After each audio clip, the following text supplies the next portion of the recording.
One. Hello and welcome to that Eurovision site's YouTube channel. My name is Janek. I use any pronouns, and I am joined here by a special guest, Fefy. She uses she/her pronouns. Thank you so much for joining me today. Today we'll be discussing the Serbian national selection that happened some time ago, Pesma Evroviziju 2023. This edition was won by Luke Black with his song Sami Mi Se Spava. He will represent Serbia at the Eurovision Song Contest 2023 in Liverpool. He placed second in both jury and televote, and winning the whole grand final after the points were combined.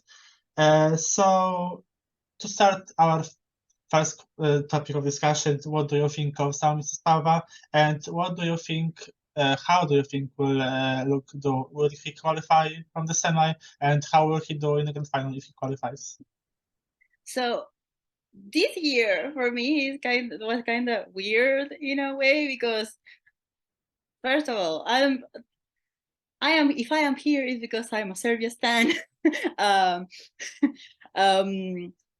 But this year I had like a kind of like a disconnect with Pesma in general because of the way I had to watch it. So I wasn't rooting particularly for anyone, but I did think that that Luke was like different, because there were a lot of entries that were, to me, too similar. Even though I do like that style of music, I found them to be like, yeah, this is a bit too traditional, this is a bit too dated. I don't know if this would do like as well in Eurovision as it would do just in this final. So I did find that the entry was different, and like the staging is fun, like he seems great, but for me it's kind of like in terms of how it would perform in the actual contest, for me it's kind of like could go either way, kind of.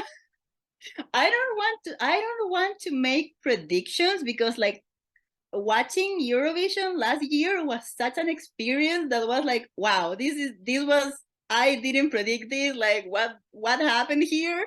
So I don't want to be like, oh yeah, this is definitely going to qualify, or or like this is going to do terrible, because you never know. And also, like, since like the entry is like not in I don't want this to sound like negative or anything, but like kind of like quirky, you know, like, so like Serbia is continuing in kind of like a different way to do like more like experimental things. And like last year we were like, how's Constructa going to do? Because like I love her, she was my favorite, like I was so happy that she won and everything, but I was like, how's she gonna do? Like, are people going to get her? And then when she did so well, I was pleasantly surprised. But like this time, I don't know, like, are they going to continue to like something more like experimental and more quirky from Serbia, or are they going to be like, come on, Serbia, bring back the power vocals or something, you know? So if you watch the video that I did with you, and you know that I was a really big fan of most of the songs in the Pesma this year. Luke was my second, so I'm really pleasant with that he won. And I think he brought something that was so different than everyone in the selection. Like you said, everything felt kind of similar. Even the standout songs, I thought there was so many pop songs, and there was so many traditional sounding songs, and Luke just stood out so well. And this staging, I know he said that he will be changing a bit of the stagings. I know that he said that there was just imagery he had some time ago, and he wanted to bring it back for Pesma. And I thought it was really great staging, and just minor adjustments would fit to the Liverpool stage, and I know he just wants to change it a bit, but I think the changes aren't as important. As I know, when it comes to qualifying, I think it's either, as we said this last year, like, is Constructor going to do well with everyone? Like, will people understand what Incorporação is about? And I have the same things about Sami Mi Se Spava, because will everyone understand what's going on with Sami Mi Se Spava? Like, I think people love songs like that, so I think he could qualify, but I am not sure how well will he do. It just depends on how the performance will occur and how it just will happen. Somehow I think it's more harder to predict, since it has songs that are a bit stronger than in Semi 2, and I feel like the 10 qualifiers are very predictable. When it comes to Semi 1, there's a lot of question marks, and a lot of fan favorites are in Semi 1 as well. So we'll see, because I think Sami Mi Se Spava deserves qualifying, because it's so different than yeah. I hope Europe does understand him, or at least like, be like, this is cool, like, let's vote for him, because like it will be, it's very fun, it's different, it's like more kind of like grittier than what Serbia has brought before, like it, and that could add to like the entertainment value of like the final, because last year the Eurovision final had a lot of downers. Like, it was very safe in terms of the qualifiers. So yeah. I don't think there was any qualifiers last year that I feel like was like an upset. I don't remember. Ronella was one. Ronella was one, but I thought Ronella was rather predictable that she won't qualify with that staging.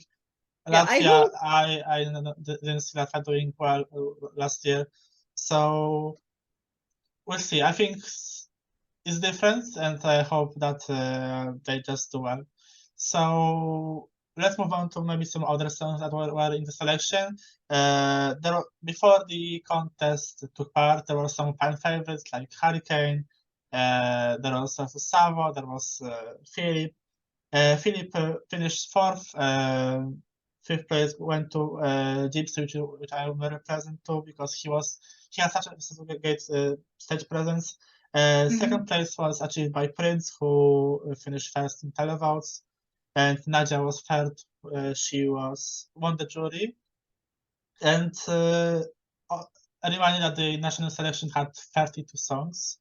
Half of them qualified to the final of the selection. Half of them didn't. We had, of course, two semifinals that happened throughout the 1 week period that Pesma ran. And that's our question. Did you have any other favorites coming to the Pesma final and semifinals?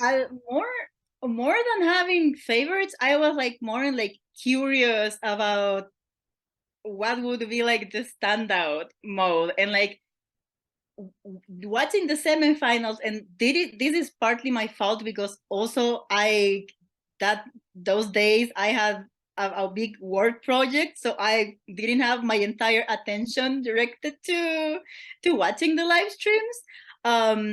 So like everything kind of blurred together because like we touched on before, a lot of songs were similar, and like even though I do enjoy like the traditional Serbia sound, like that's my jam, I'm always going to be like, oh, this is, even though people are probably going to be like, oh, that's boring, I'm going to be like, oh, this is nice. But yeah, they kind of blurred together to me. I was curious, as a original version of Hurricane Stan, how the new members were going to do. They did pretty well, and honestly, it was camp. And I'm always here for camp.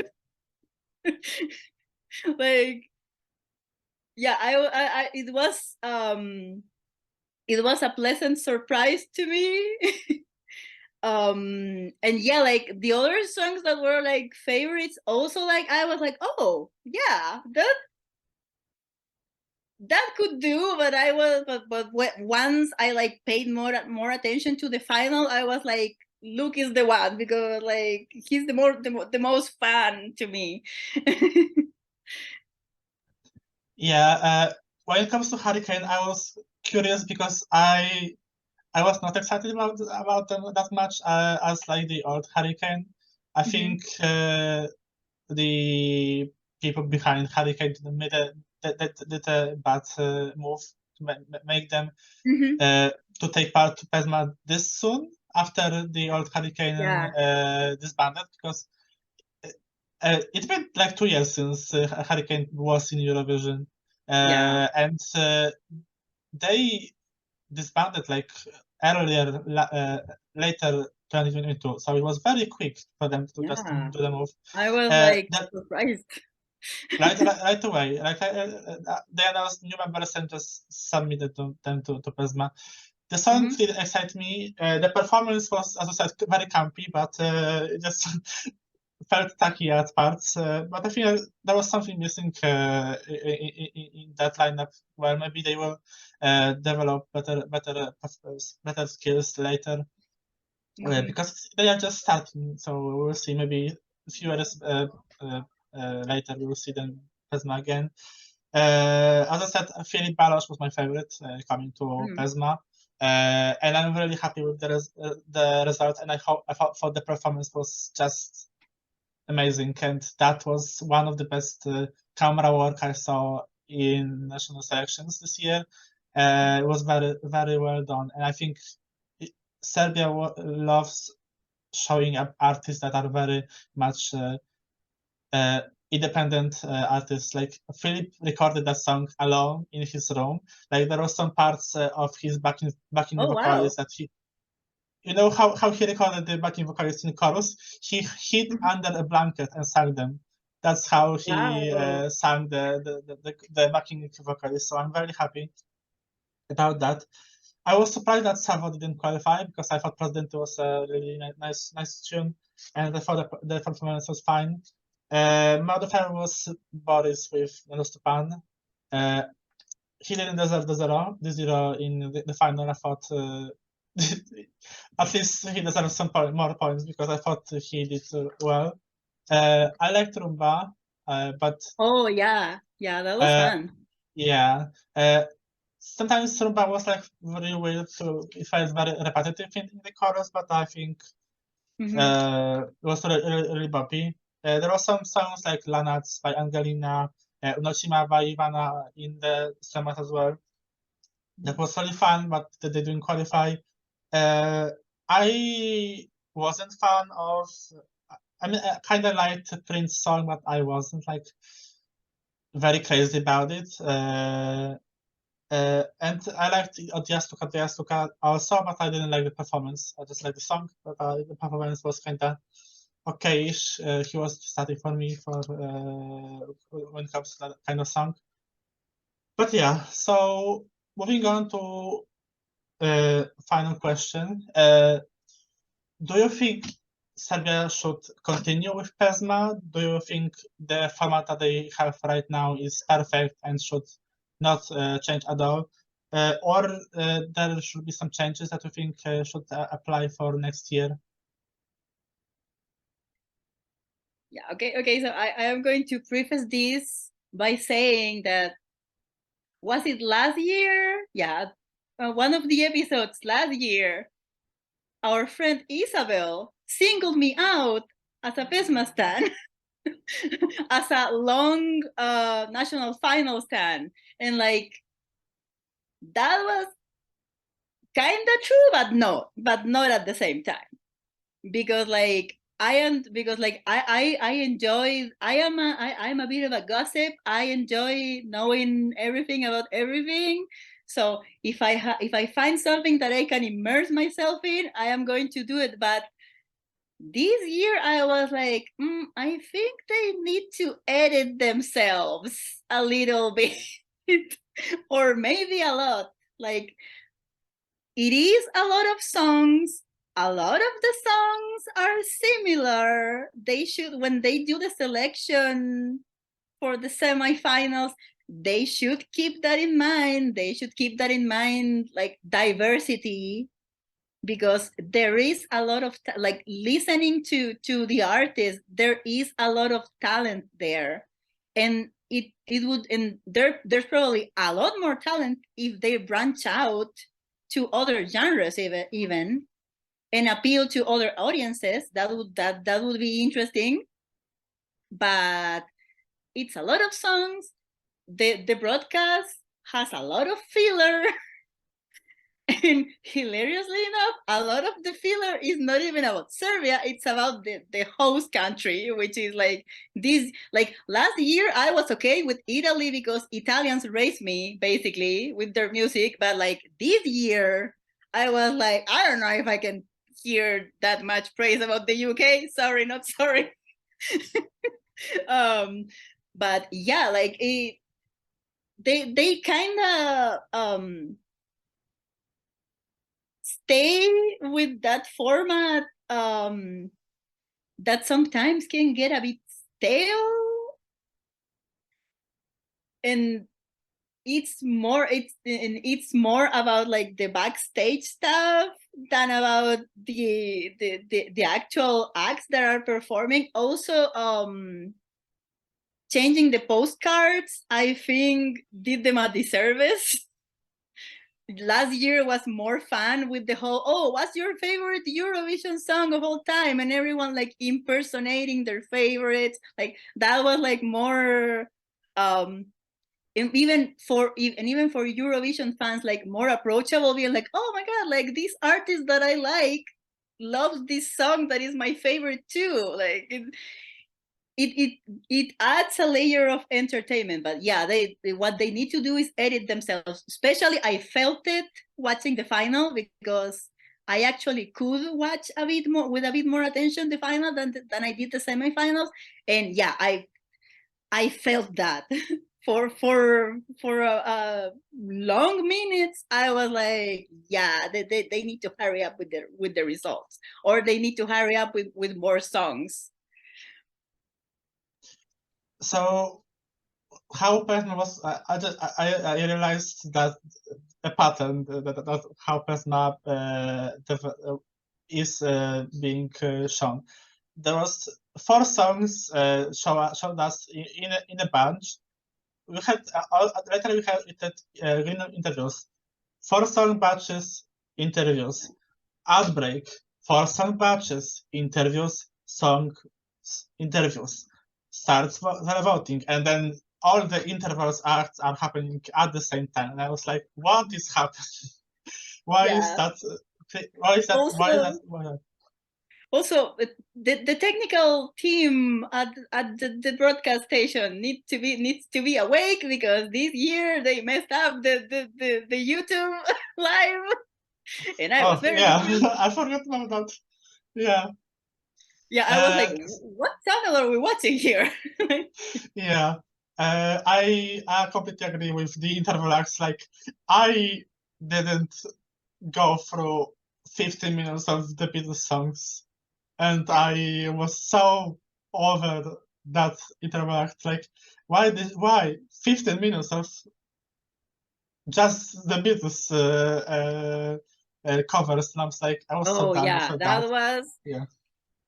Sorry if there's a Beatles stand watching, But no. that was like walking through mud to me. Like, yeah, not great. I like the in the semi-final to interval act where they covered Eurovision songs but made it Oh my more god, yeah, that was my Lithuania. favorite. Fun fact: this part of the when we were left with the semi to that part with that interval act appeared on the Serbian news. So that's a fun Yeah. fact. Another thing I have for Serbia is there's so many songs. 32 songs is too many. It's too much. Like if you want to do semis and grand finals, just maybe I don't know, make it 10 per semi and 5 qualifying 10 songs in the final, because that's a lot of songs. 30 choices, so much songs, and they all sounded similarly, and I don't remember most of them, even though I watched all 3 shows. Yeah, I have a confession to make. I tried to watch again, and still my memory, like, the songs escape me, because besides them grouping them in groups of 4, they kind of in some places they kind of tended to group them similarly. Like some of the groups were like songs that were very similar in sound, even especially if not in the semis. even if not in the vocals, like kind of similar in terms of like the melody and even staging in some cases. Yeah. And I was like, which one was that? That gets confusing for the viewer. And then when it's time to vote, even though they do a recap, I was like, yeah, this must be tough for the people who are voting. They're probably voting for like the super standouts. Yeah, I understand with the final that they themselves were drawing the numbers, but in the semi especially, I thought, who was responsible for, first of all, making the split for the semi? Because I feel like a lot of bad songs were in the semi 2. Like, I thought semi 1 was way stronger than semi 2, but I thought also the running order was hurtful for some of them. But some good things. I thought the graphics were much better than last year, especially the cover arts for the songs, the thumbnails. I thought they were very pretty, and I applaud them. I like the hosts. I know 3 of them were last year, but I liked Milan from this year as well. I think more than the person who was last year. I forgot who was last year. And overall, I thought I liked the game room interactions. I thought the hosts were great with interacting with the artists.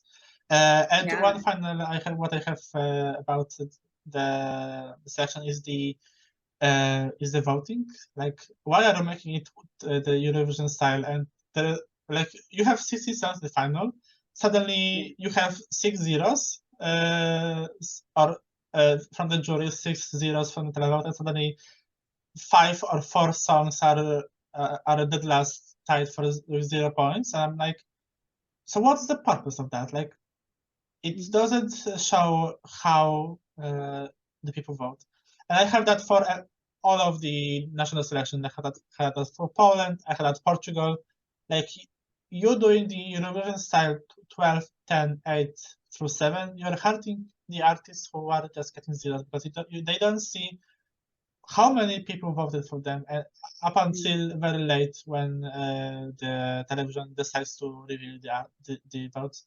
So most of the thing that we were talking about in the Serbian podcast happens again, but I hope they do some changes. Especially, it's the second year of Pesma, and it's been successful for them. But making changes is great, so they could improve and get more amazing results in Eurovision. Because I think they decided to just do it again because of how great Constructa performed. So we have to see if they decide to change it. And I think this is everything we have for today. Thank you so much, Fefy, for joining me. Because no one else wanted to join me, so I had to bring someone. Because you don't want to hear me monologuing for 30 minutes about Pesma from myself. Like, the thing about Serbia is, like, there's a lot to discuss, because they are a pretty strong country for Eurovision. So, like, there's usually not that many complaints. The only thing is, like, sometimes the format of the final can be a bit testing of the patience. Yeah. So don't forget, if you like the video, please thumbs up on this video. And if you are new, please don't forget to subscribe to stay tuned and to be alert to all the latest Eurovision news. Check out our website, eurovisionsite.com. We publish articles every single day about the latest Eurovision news. And don't forget to follow us on social media on Facebook, Instagram, Twitter, and TikTok. We also will be uploading a lot of content there.